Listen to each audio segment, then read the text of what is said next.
Number 8, कील हॉलिंग। ये बेहद खौफनाक सजा समुद्र में उन नाविकों को दी जाती थी जो चोरी करते थे या दूसरों के साथ हिंसा करते थे, और इसका अंजाम अक्सर मौत ही होता था। कील हॉलिंग की शुरुआत अपराधी के हाथों को एक रस्सी से बांधकर होती थी।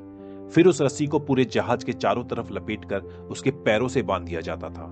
इसके बाद अपराधी को जहाज से नीचे फेंक दिया जाता, जबकि जहाज पर मौजूद लोग रस्सी को खींचकर उसे धीरे धीरे जहाज के नीचे से घसीटते रहते। इस वजह से अपराधी जहाज के सबसे निचले हिस्से, जिसे कील कहा जाता है, उससे रगड़ता रहता और जख्मी होता रहता। इसी वजह से इस सजा का नाम कील हॉलिंग पड़ा।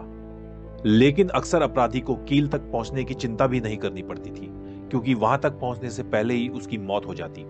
ये सब इस बात पर डिपेंड करता था कि रस्सी खींचने वाले लोग उस दिन कितनी मेहनत करना चाहते हैं। अपराधी सिर्फ डूब नहीं रहा होता था, वो कील से टकराने की वजह से अपनी पीठ और गर्दन भी तुड़वा रहा होता था। और बस इतना ही नहीं, जहाज के नीचे जमे हुए नुकीले समुद्री शेल्स उसके शरीर को एक चीज ग्रेटर की तरह धीरे धीरे छील कर रख देते थे। अगर किसी चमत्कार से कोई सेलर बिना मरे जहाज के दूसरी तरफ निकल आता, तो उसके साथ 3 में से एक चीज होती थी। पहली, उसे राउंड 2 के लिए भेज दिया जाता, जिसमें उसका मरना पक्का था। दूसरी, उसे आजाद करके जहाज पर वापस ले लिया जाता, जहां वो धीरे धीरे इन्फेक्शन की वजह से दम तोड़ देता। या तीसरी, वो अपनी बाकी जिंदगी अकेला गुजारता और लोग उसका मजाक उड़ाते, क्योंकि अब उसका पूरा शरीर सर से पैर तक गहरे जख्मों और निशानों से भर चुका होता था।